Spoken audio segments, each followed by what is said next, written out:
Hi everyone, Jim here. Welcome to my channel. Well, it's time for a real quick update. I haven't done a video for a few days, but I wanted to update you on the last week of Homes is Where the Heart Is. Now, as you know, some of you might know, I was waiting on this book to arrive. This is, I called it The Life and Times of Arthur Conan Doyle, but it's just called Conan Doyle. It's a biography by Michael Coren. And it was kind of very odd. This book wasn't going to show up until the middle of March, according to the tracking, and it showed up actually on the Monday of the final week of Homes is Where the Heart Is, which is, as you all know, was to read a nonfiction book about Arthur Conan Doyle or Sherlock Holmes. So that was very serendipitous, and I was very happy to get it. And I read it.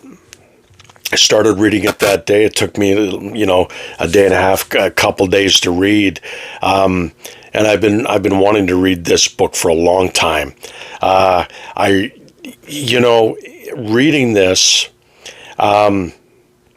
gave me a whole new appreciation for the man Arthur Conan Doyle and who he was and the values that he held dear. It was very well written by Michael Coren. Now, Michael Coren is a broadcaster that I used to listen to in Canada. He was a broadcaster, I think he was a morning man or afternoon. I can't really remember. It was a few years ago, but he was on CFRB years ago. And he was always a very outspoken person, and I appreciate that in people. I don't think he really does it anymore. He doesn't do broadcasting. He is apparently a pastor of a church. He did a very good job on this book, and he's written other biographies as well of famous literary figures, and I was very happy with this. There was a lot of things, I've read other biographies and other biographical sketches about Arthur Conan Doyle, and I knew in a very general sense the things he did in his life, but this one here added a little bit more detail that I appreciated.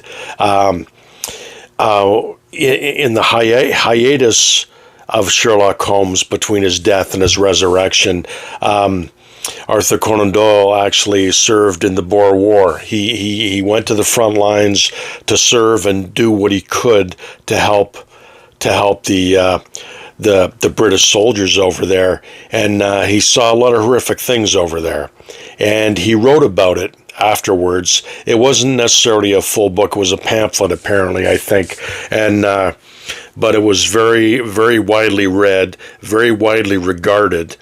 And that's what got him his knighthood, was his serving in the Boer War and what he wrote about it afterwards.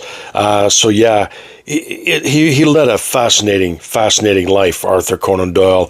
He wanted to live an adventurous life. There's things that he wanted to do, and he just went out and did it. He served on as a doctor on a ship that went to sailed through the Arctic, and he served on a whaling ship, and he didn't let anything stop him. Also, what I didn't know is that he was a spiritualist most of his life. I thought that he kind of started getting interest in spiritualism after the First World War, when his son and his brother kind of died from complications due to the war, and that he gained an interest in spirituality. But he always had that interest from when he was young. So, and that, in many ways, apart from Sherlock Holmes, is what defined his life, was the spiritualism that he got into. And he actually wrote, I think it was 4 books on the subject in the later part of his life, and he did many lecture tours talking about spiritualism. And he was very heavily into it. And I'm not going to judge him on that at all. I mean, I respect that he had a belief, and he stuck to it. So Arthur Conan Doyle was a man of honor, and he had convictions, and he stuck by those for his whole life. And, regardless whether you believe in what he believed or not, you have to respect that about the man. And he was, I think the world is better off for having him in it. And yeah, I highly recommend this book. And there's plenty of other autobiographies out there of Arthur Conan Doyle, but this one here I enjoyed immensely. It was very sympathetic to the man, and talked a lot about the stories that he wrote about Sherlock Holmes. And yeah, so very highly recommended. So that was my last week of Holmes is Where the Heart Is, the nonfiction book. Yeah, so I haven't been doing a heck of a lot of reading since then. I've been doing a lot of book hauls. I actually quite a few, and I've got a lot to go through, too much to go into now. So I want to kind of maybe sort through, find the high points, and maybe share them with you in another video. I did read this one just a couple days ago. The Day the Killers Came by John S. Daniels. And John S. Daniels is a pseudonym for Wayne D. Overholser. This was a short, gritty, kind of brutal book. Like the cover's kind of reminiscent of a spaghetti western, and the brutality in it is very much like a spaghetti western, but very well written. Suspenseful, and I really enjoyed it. So that was a western. I just needed a western,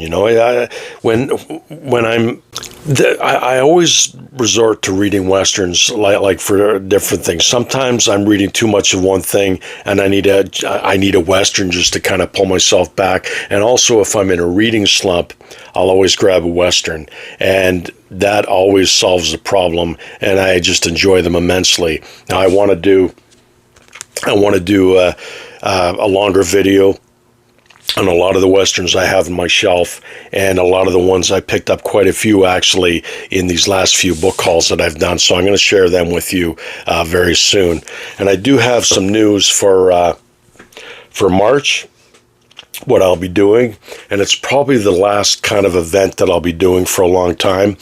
I promised Grammaticus to do a little book swap recommendation, and I won't go into it now. I'll do that again for another video, but it's going to be a lot of fun.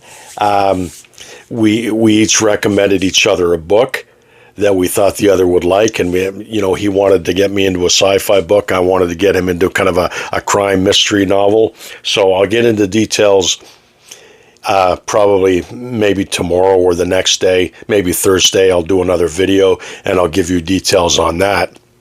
But Grammaticus has kind of beat me to it. I think he's already read the book and he's finished the book I recommended, but I just started the one he recommended, and I intend to get that finished probably today or tomorrow.